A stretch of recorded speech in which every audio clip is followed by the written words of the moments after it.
Wolverine has fought history's most significant wars and survived every huge explosion, all thanks to his accelerated healing factor, constantly regenerating and repairing his body to keep him alive for more than a century. But, in a world of mutants, a power so natural and raw like this made him the highest commodity that scientists, researchers, and tech experts would want to exploit. And that's how Weapon X came into the picture and changed Wolverine's body anatomy forever. In today's video, I'm going to break down the anatomy of Wolverine's powers, his healing factor, and the other enhanced abilities from both his pre- and post-Weapon X eras. Let's see if his healing powers can really make him immortal. So buckle up for the ride ahead, and let's get started. Was Wolverine already a freak of nature before Weapon X ever touched him? Born in the 19th century in Alberta, Canada, Wolverine's real name was James Howlett, raised as the son of a wealthy landowner named John Howlett Sr. James's mutant powers were the result of his X gene, making him feral by nature, more appropriately called a freak long before Weapon X altered his internal structure. His first ever power manifestation occurred when his childhood playmate, Dog, sneaked inside the Howlett estate at night with his father, Thomas Logan, and killed John Howlett Sr. This enraged James to such a mad extent that his original bone claws popped out of his knuckles for the first time, slashing up Thomas, who turned out later to be his actual biological dad. James left home, lived in the wilderness, and fought actual predatory animals like bears and wolves. Even local people identified him as an animal man when he lived with a pack of wolves. However, such a wild new name got him into trouble when circus ringmaster Hugo Haversham caged him up to display him in a freak show. But no cage on Earth was strong enough to hold Wolverine, though. His berserker rage was always a crucial part of his personality, even long before he was turned into a weapon. And his healing factor was so strong that the man had survived every big battle from World War I to World War II, becoming an indestructible force of nature that just refused to age. Now, let's see how Weapon X reshaped these powers. What did Weapon X actually do to his skeleton, and how did his body even survive it? Weapon X was actually a code name for a secret government project operated by Department K to create super soldiers, turning them into weapons of war. In the 1991 Marvel Comics Presents issues number 72 to 84, Wolverine was subjected to this experiment led by the Professor, aka Professor Thornton, alongside Dr. Abraham Cornelius and Carol Hines. Later, in New X-Men in 2002, the larger program was revealed as Weapon Plus, and Weapon X, meaning 10 in Roman numerals, was revealed as the 10th version of this whole experiment. Wolverine was kidnapped and drugged by the authorities and brought to the lab, where they immersed his body in a containment tank and bonded liquid adamantium to his skeleton, which totally transformed his bone structure into an indestructible metallic skeleton. The procedure was portrayed in detail in the 2009 Fox movie X-Men Origins Wolverine, although it wasn't entirely faithful to the source. According to the comic lore, Weapon X successfully grafted the adamantium onto his bones and wiped out his memories so the government officials could treat him like a slave. But, as I said earlier, Wolverine's a tough thing to put in a cage. Initially, there was success because the team had put him under hypnosis and made him slaughter the population of Roanoke just as a test. Then, he was also exposed to a feral situation, having fought against bears and wolves to strengthen his fighting skills. But all these experiments were nothing but torture to him. So, one day, an enraged Wolverine broke free from captivity and escaped into the Canadian wilderness. As his memory was wiped, he couldn't remember his mutant past anymore. So, looking at his adamantium claws, he thought they were the result of the experimentation, not his mutant gifts, until he rediscovered himself during the Fatal Attractions arc. How does the healing factor actually function once it kicks in? Accelerated healing factor is the ultimate mutant gift Wolverine had since his birth. But how exactly does it work? Well, in the cinematic adaptations, if you've seen Wolverine's body automatically repairing bullet wounds and stab wounds and turning the damaged skin back to normal, you have to know that it's his healing powers doing the trick. Wolverine's healing mechanism is also connected to his regenerative powers, and even his heightened senses. First of all, the healing not only repairs the superficial wounds, but also regenerates his internal organs, protects his body from viruses, diseases, and bacterial infections, and even kicks the fatigue out of his body. But it's not like Wolverine's immune to all kinds of disease, as we've already seen him turning into a werewolf, a vampire, and even a zombie. But thanks to his healing powers, he turned back to his normal human state. Even the secret behind his living and surviving for more than a century is also tied to this particular power of regrowth. His body constantly regrows cells and tissues, discarding the damaged ones, keeping his youth and stamina intact. His mind can also resist telepathic attacks to some extent, and that protection got stronger when Charles Xavier implemented high-level psionic shields to protect his mind. However, apart from these blocks, his erased memory still had the fragments of his traumatic past, creating a mental scar tissue that organically prevented telepaths from controlling his mind, although it doesn't really work against extremely powerful psychic energy. Despite all that, Wolverine's healing is so rapid that it just takes a few moments for his body to repair the damage. The power operates on a constant cellular level, continually repairing damaged nerves and tissues. But, unfortunately, the adamantium left by the Weapon X program's not really helping his healing factor. Instead, it's making him weaker. Not drastically, but gradually. So, in a way, Weapon X is an enemy to his natural healing powers, acting as a hazard within his biological system. Can he genuinely regrow a missing limb or organ, or is that a fan exaggeration? There's a popular fan theory around Wolverine's regenerative powers that he can literally regrow his limbs, his organs, and his entire body just from a drop of blood. Well, it is partially true, to be honest, but there are exaggerations that have to be pointed out. Wolverine can regrow his limbs, his eyes, his face, and even his internal organs, but not from just a drop of blood. His regenerative powers start at the cellular level, but not entirely from scratch. Why fans think this can be traced back to some popular instances from the comic books. In issue number 43 of Wolverine Volume number 3, he was exposed to a nitro explosion that totally incinerated his skin, limbs, internal organs, blood, and muscles, leaving only the indestructible adamantium skeleton behind, from which Wolverine's body regenerated.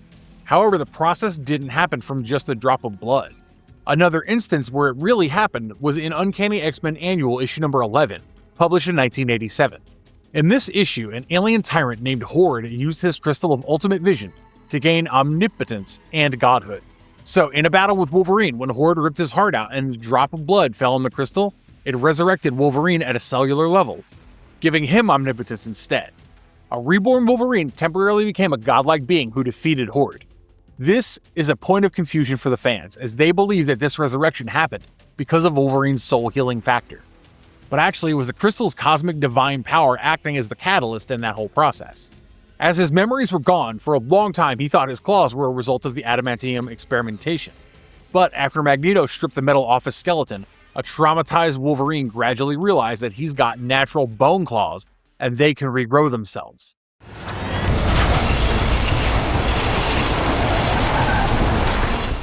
What are the claws actually made of, and how do they come out without shredding his own hands? After the Weapon X program, Wolverine's bone claws were coated with the strong and unbreakable adamantium. Now, adamantium is basically a steel-based alloy, but 1,000 times harder than even diamond. The exact composition of adamantium is kept as US classified information, so we never really get to know that.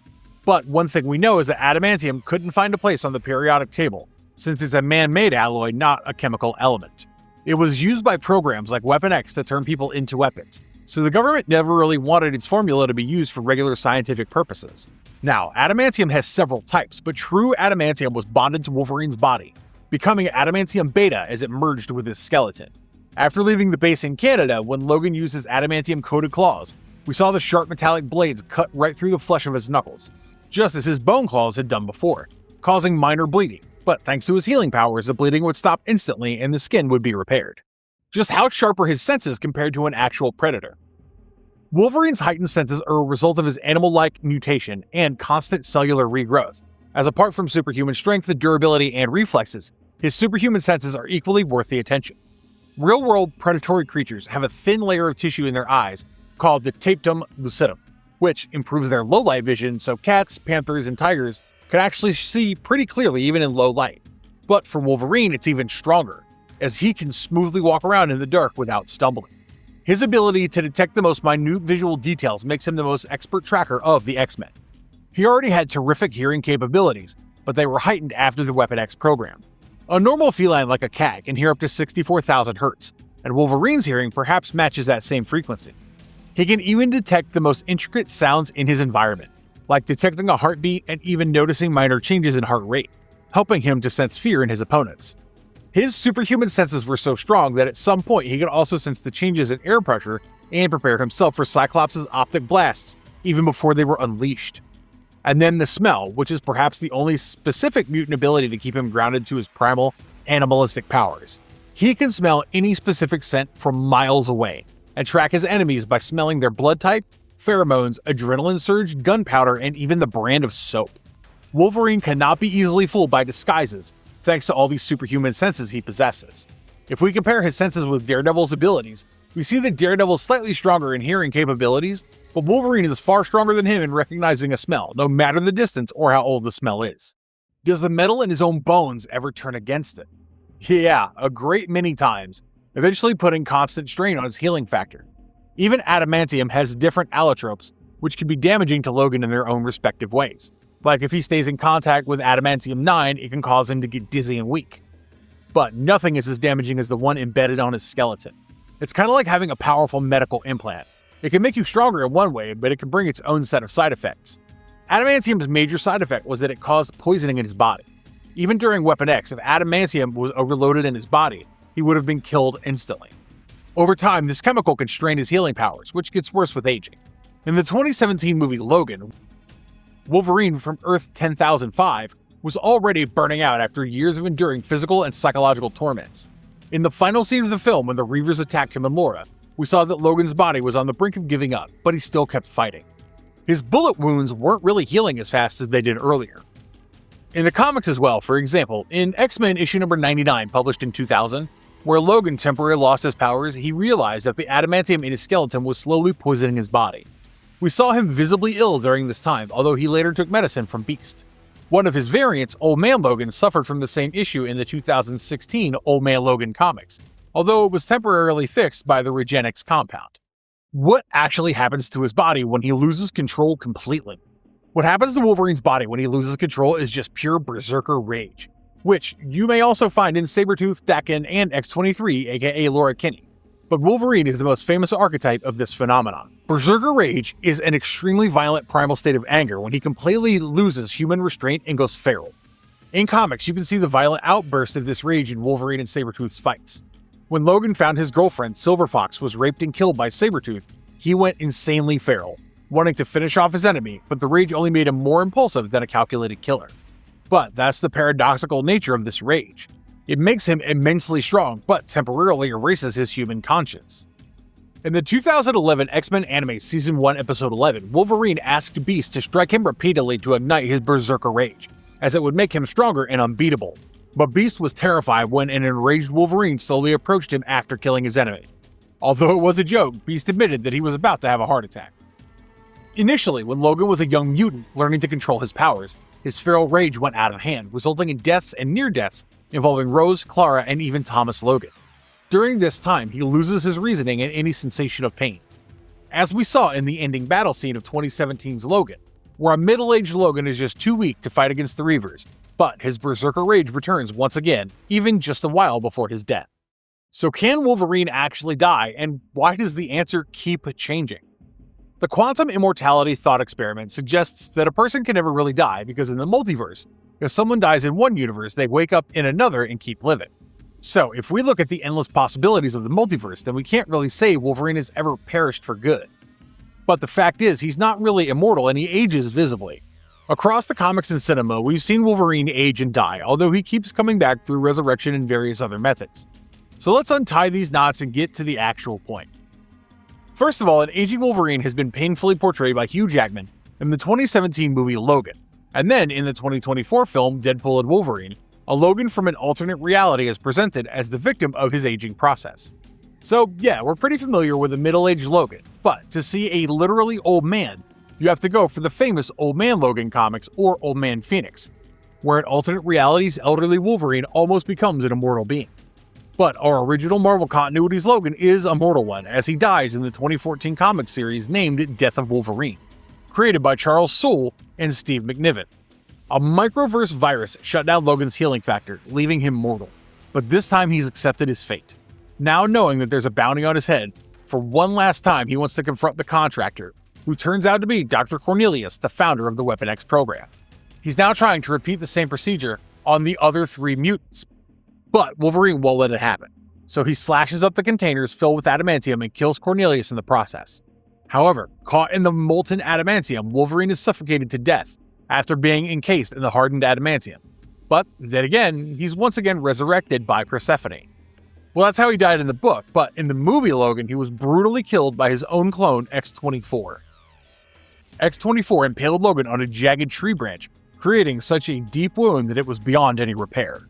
His feeble healing powers had already given up, so Logan took one last breath, spending his last few minutes with his daughter, Laura, by his side. However, this was just one Wolverine from one alternate universe who died, not every other Wolverine from across the Marvel multiverse. In Deadpool and Wolverine, Deadpool found out that the Earth 10,005 Logan was really dead, so he traveled across dimensions to look for a competent version, but none of them welcomed him politely until he found one Logan drinking in a bar after failing his X-Men. He's actually the worst Wolverine of the multiverse, but who cares, since Deadpool's already chosen him to be his ideal partner for this journey. So my point is, across different storylines and different continuities, Wolverine acts differently, lives differently, and ultimately dies differently.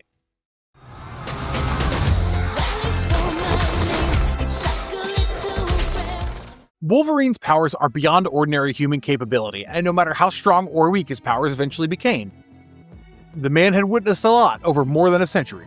The changing world, changing technology, and the nature of wars. So it's evident that he would feel tired, disgusted, and disillusioned because, after all, he is a human.